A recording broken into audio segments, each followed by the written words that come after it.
નમસ્કાર વિદ્યાર્થી મિત્રો.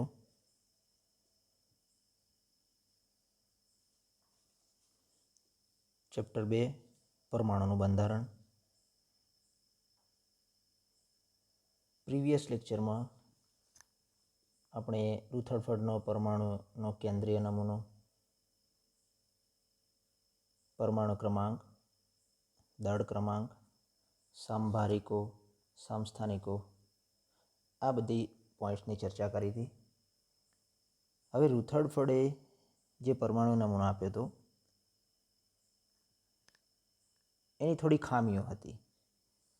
તે કઈ? તો રુથરફર્ડનો નમૂનો પરમાણુની સ્થાયીતા સમજાવી શકતો નથી. આ એક મુદ્દો હતો. બીજું, રુથરફર્ડનો નમૂનો પરમાણુની ઇલેક્ટ્રોન રચના માટે કોઈ વિગત દર્શાવતો નથી. એટલે કે કેન્દ્રની આસપાસ ઇલેક્ટ્રોન કઈ રીતે વહેંચાયેલા છે અને આ ઇલેક્ટ્રોનની ઉર્જા કેટલી છે, એવી ઘણી બધી બાબતો હતી કે જે સમજાવી શક્યો નહોતો. તો આ બધી બાબતો રુથરફર્ડનો જે પરમાણુ નમૂનો એમણે રજૂ કર્યો હતો અને એમણે જે પ્રયોગ કર્યા હતા તો એના પરથી જે પરિણામો મળ્યા હતા, તો નીલ્સ બોર નામના જે વૈજ્ઞાનિક હતા તો એમણે ઘણા બધા વિજ્ઞાનના ઘણા બધા પરિણામોનો ઉપયોગ કર્યો અને રુથરફર્ડે સૂચવેલા નમૂનામાં સુધારા કરવા માટે એમણે સુધારા વધારા કરવા માટે એનો ઉપયોગ કર્યો. તો પરમાણુના બોરના નમૂના તરફ દોરી જતો વિકાસ એટલે કઈ રીતે? કે વિદ્યુત ચુંબકીય વિકિરણ દ્વૈતીય સ્વભાવ, જેનો અર્થ થાય છે વિકિરણ કણ જેવા અને તરંગ જેવા એમ બે પ્રકારના ગુણધર્મ ધરાવે છે. વિદ્યુત ચુંબકીય વિકિરણ દ્વૈતીય સ્વભાવ ધરાવે છે. એનો મતલબ કેવો?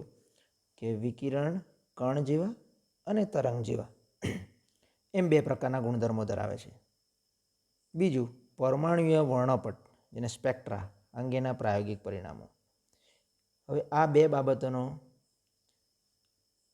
ઉપયોગ કરીને નીલ્સ બોર નામના વૈજ્ઞાનિક હતા, એમણે ઘણી બધી બાબતો રજૂ કરી. વિદ્યાર્થી મિત્રો, અત્યારે જ આપણે જોયું કે વિદ્યુત ચુંબકીય વિકિરણ દ્વૈતીય સ્વભાવ ધરાવે છે, એટલે કણ સ્વરૂપે અને તરંગ સ્વરૂપે. તો હવે આપણે જોઈશું વિદ્યુત ચુંબકીય વિકિરણનો તરંગ સ્વભાવ. તો જેમ્સ મેક્સવેલ એ સૌ પ્રથમ વૈજ્ઞાનિક હતા કે જેમણે મેક્રોસ્કોપિક લેવલે એટલે સ્થૂળદર્શી સ્તરે વિદ્યુતીય અને ચુંબકીય ક્ષેત્રની વર્તણૂક અને ભારિત પદાર્થો વચ્ચે પારસ્પરિક ક્રિયાની વિગતવાર સમજણ આપી.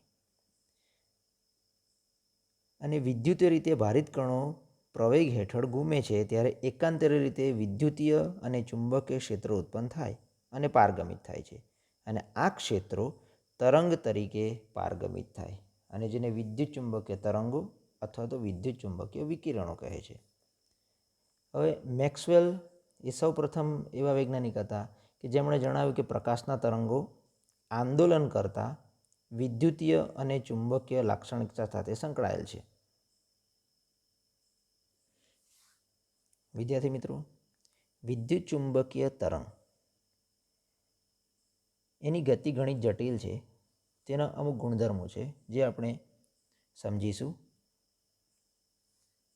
તો વિદ્યુતીય અને ચુંબકીય ક્ષેત્ર એકબીજાને લંબ હોય છે અને તે તરંગના સંચરણની દિશાને પણ લંબ હોય છે. તમે અહીં આગળ ઇમેજ જોઈ શકો છો. બીજું, વિદ્યુત ચુંબકીય તરંગો જે છે એ અવાજ અથવા તો પાણીના તરંગોની જેમ વિદ્યુત ચુંબકીય તરંગોને પણ માધ્યમની જરૂર હોતી નથી અને શૂન્ય અવકાશમાં પણ ગતિ કરી શકે છે.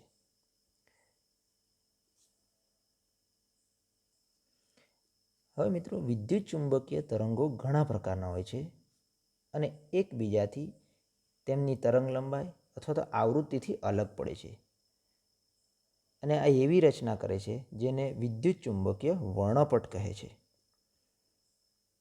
તો વિદ્યુત ચુંબકીય વિકિરણનો વર્ણપટ તમે જોઈ શકો છો. વર્ણપટના જુદા જુદા ભાગોને જુદા જુદા નામથી ઓળખવામાં આવે છે. તો અહીં આગળ તમે જોઈ શકો છો કે રેડિયો આવૃત્તિ ક્ષેત્ર કે જેનો ઉપયોગ રેડિયો પ્રસારણમાં થાય છે એ રેડિયો તરંગો, પછી સૂક્ષ્મ તરંગ માઇક્રોવેવ, પછી પારરક્ત ક્ષેત્ર,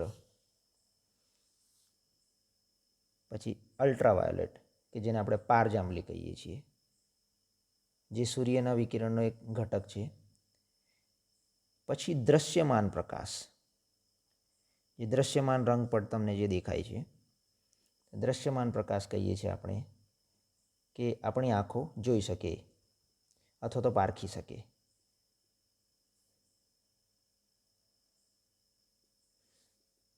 તો વિદ્યાર્થી મિત્રો, વિદ્યુત ચુંબકીય વર્ણપટ જે છે એમાં જુદા જુદા ભાગો આપણે જોઈ શકીએ છીએ. રેડિયો તરંગો, સૂક્ષ્મ તરંગો, ઇન્ફ્રારેડ પારક, અલ્ટ્રાવાયોલેટ પારજાંબલી, દૃશ્યમાન વર્ણપટ. હવે વિદ્યાર્થી મિત્રો, વિદ્યુત ચુંબકીય વિકિરણને રજૂ કરવા માટે જુદા જુદા પ્રકારના એકમોની જરૂર પડે છે. તો આ વિકિરણોની લાક્ષણિકતા, તેમના ગુણધર્મો જેવા કે આવૃત્તિ ન્યૂ અને તરંગ લંબાઈ લેમ્બડા દ્વારા નક્કી થાય છે. ફરી ધ્યાન આપજો, આવૃત્તિ ન્યૂ અને તરંગ લંબાઈ લેમ્બડા દ્વારા નક્કી થાય છે. હવે આવૃત્તિ ન્યૂનો એસઆઈ એકમ હર્ટ્ઝ, વૈજ્ઞાનિક હેનરીચ હર્ટ્ઝના નામ પરથી લીધેલ છે.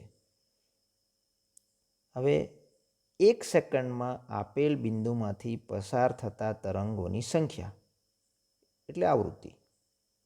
આની વ્યાખ્યા થશે 1 સેકન્ડમાં આપેલ બિંદુમાંથી પસાર થતા તરંગોની સંખ્યા.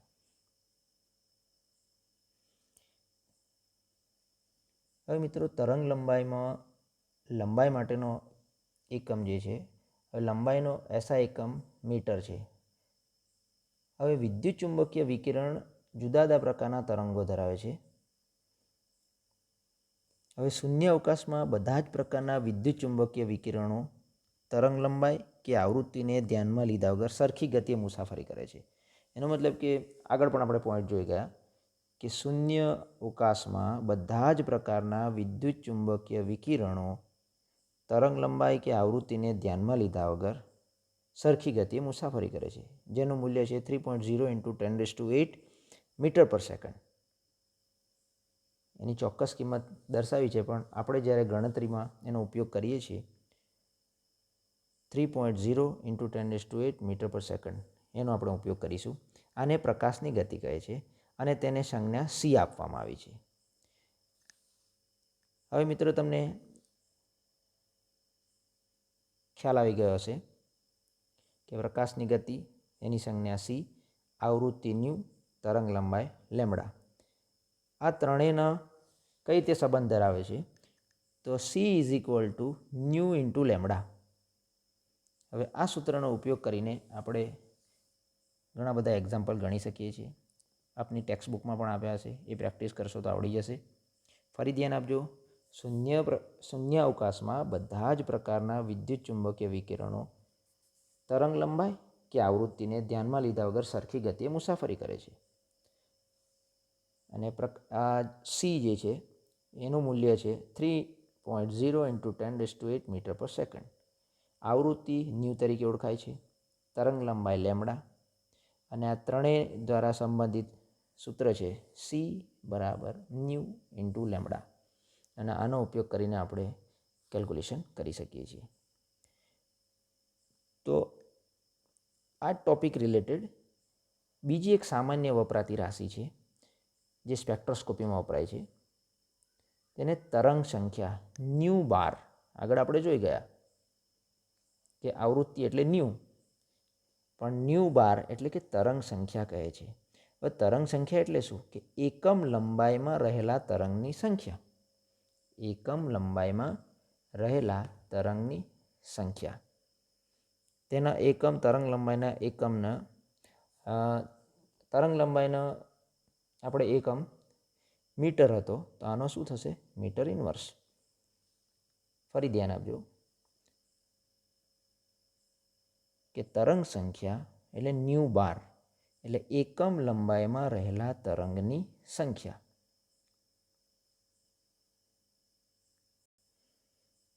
તો મિત્રો આજે જે આપણે પોઈન્ટ્સ જોયા ફરીથી એનું રિવિઝન કરી લઈએ. સૌપ્રથમ જો રુથરફોર્ડ નમૂનાની ખામીઓ.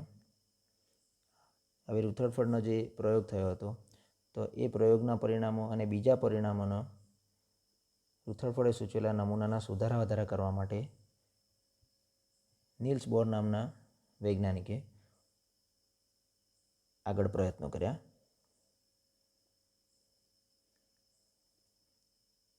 વિદ્યુત ચુંબકીય વિકિરણનો તરંગ સ્વભાવ.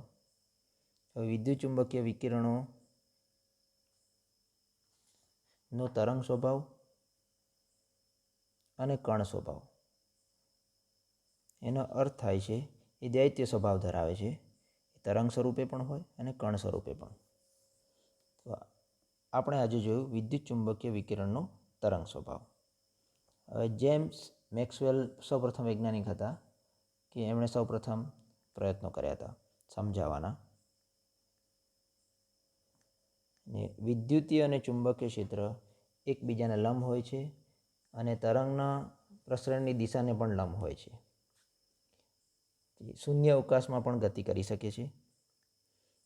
આ પોઈન્ટ જો આપણે ત્યાર પછી વિદ્યુત ચુંબકીય વિકિરણનો વર્ણપટ, દ્રશ્યમાન વર્ણપટ અને વર્ણપટના જુદા જુદા ભાગોને આપણે કયા નામથી ઓળખાય છે એ પણ જોયું આપણે. ત્યાર પછી જુદા જુદા પ્રકારના એકમો, આવૃત્તિ ન્યૂ, તરંગ લંબાઈ લેમડા. આવૃત્તિ ન્યૂનો એસઆઈ એકમ હર્ટ્સ જે હેનરીચ હર્ટ્સના નામ પરથી લીધેલ છે. અને આવૃત્તિ એટલે 1 સેકન્ડમાં આપેલ બિંદુમાંથી પસાર થતા તરંગોની સંખ્યા. ત્યાર પછી she is equal to new into lambda. આ સૂત્રનો ઉપયોગ કરીને આપણે દાખલા ગણી શકીએ છીએ. ત્યાર પછી બીજી એક રાશિ તરંગ સંખ્યા કે એકમ લંબાઈમાં રહેલા તરંગની સંખ્યા, એને ન્યૂ બાર તરીકે ઓળખવામાં આવે છે. તો મિત્રો આ જેટલા પણ પોઈન્ટ્સ આજે ચાલ્યા છે એને ફરીથી રિવાઇઝ કરીને પ્રેક્ટિસ કરી લેજો. Thank you.